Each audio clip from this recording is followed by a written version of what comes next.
All right, welcome back to Hannity. We're live. We're in the spin room. We're in beautiful Milwaukee, Wisconsin, following the first GOP presidential primary debate. Here with more on tonight's event: DeSantis campaign surrogate and Texas Congressman Chip Roy, Trump campaign surrogate, Florida Congressman Byron Donalds, and Fox News contributor Ari Fleischer, who I have no idea who he's supporting. So that actually helps. You're going to be the neutral voice.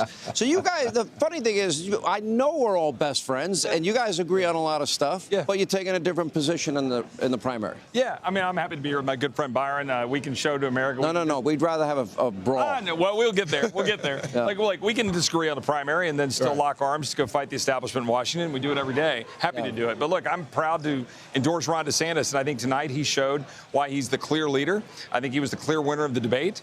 He was speaking directly to the American people. He showed how his track record in Florida is something that the American people can get behind because they're frankly sick of the noise. There was a lot of noise on that stage. There was a lot of bickering and talking to each other. Ron DeSantis was the guy who was standing up there as a guy who served in the military, who demonstrated how he would use that to be commander-in-chief, and showed that he believes that this is a country in decline and that the Florida blueprint will provide a path for us to get this country back. Byron. Look, I love my friendship, but I don't know what he's talking about.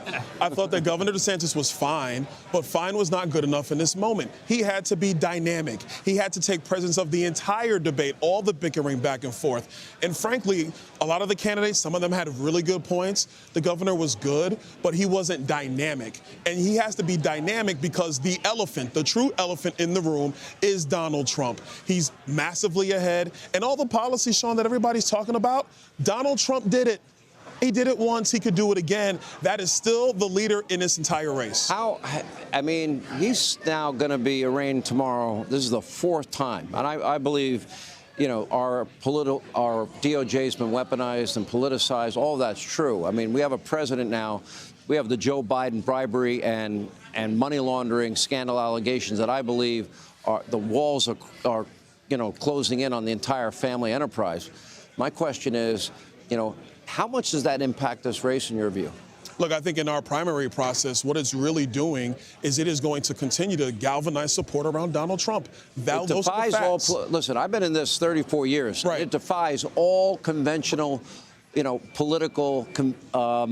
It defies conventional political wisdom, and political wisdom in our country for a long time has been flat wrong. Yeah. What it's done is that people are realizing we have a two-tier system. This is not working, and if they're going to go after Donald Trump like this, they'll do it to anybody. I 100% agree with that, Byron, 100%. But the elephant in the room that we're talking about, as Bret Baier pointed out, wasn't here.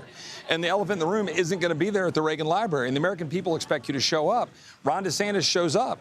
Byron talked about the track record of success. All right, the governor's track record of success in Florida is something that these candidates didn't want to run against because they're so proud of what he did in Florida and how that's the model for America. Let me bring Ari, the neutral voice, in here. What do you say, Ari? Yeah.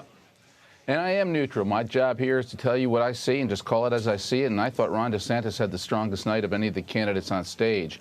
He did it with his answer on lockdowns, reminding people that Florida opened early when it was controversial to do so. He did it with his answer about use of force involving Mexico and drugs.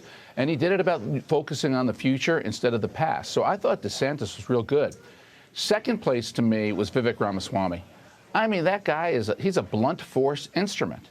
And he's articulate, he's fast on his feet, and he's not a politician. And that's one of the reasons he's resonating right now. He just says what he thinks, and he says it in a forceful, blunt way. And people are sick of politicians. They're sick of Washington. And that's why Vivek did well.